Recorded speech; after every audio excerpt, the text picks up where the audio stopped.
தண்ணீர் தடாகமும் வறண்ட பூமியை நீர்க்கேணிகளும் ஆக்கி.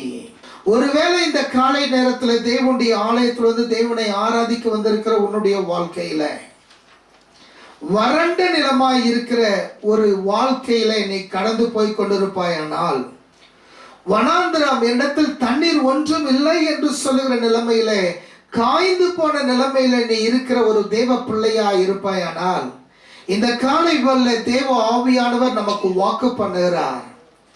எல்லா நாமத்துக்கும் மேலான தேவன், ஸ்தோத்திரிக்கப்படத்தக்க தேவன், அவர் நமக்கு வாக்கு பண்ணுகிற காரியம் என்ன தெரியுமா?